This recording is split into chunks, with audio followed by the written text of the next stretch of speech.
নমস্কার বন্ধুরা, আজকে আমি রান্না করব রুটি পরোটা বা গরম ভাতের সাথে পরিবেশন করার মতন দারুণ স্বাদের নিরামিষ আলু বেগুন কুমড়োর তরকারি। প্রথমে কড়াইতে তেল দিয়ে লম্বা সরু করে কেটে রাখা আলু সামান্য নুন হলুদ দিয়ে লাল করে ভেজে তুলে নেব। ওই তেলের মধ্যে টুকরো করে কেটে রাখা কুমড়ো একটু ভেজে নিয়ে দিয়ে দেব কেটে রাখা বেগুন। এখানেও সামান্য নুন হলুদ দিয়ে ভেজে তুলে নেব। ওই তেলের মধ্যে দিয়ে দেব তেজপাতা, ফাটিয়ে রাখা এলাচ আর 5 ফোড়ন। ফোড়ন থেকে সুন্দর গন্ধ বের হওয়া পর্যন্ত অপেক্ষা করব। এবারে দিয়ে দেব আদা বাটা, চেরা কাঁচা লঙ্কা, 1 চামচ হিং।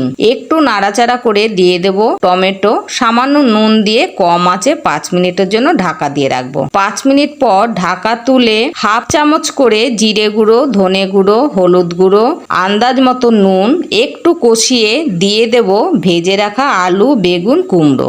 আবারও ভালো করে কম আঁচে কষিয়ে 2 মিনিটের জন্য ঢাকা দিয়ে রাখবো। 2 মিনিট পর ঢাকা তুলে স্বাদের জন্য চিনি দিয়ে নামিয়ে নেব আর গরম গরম পরিবেশন করব। ধন্যবাদ।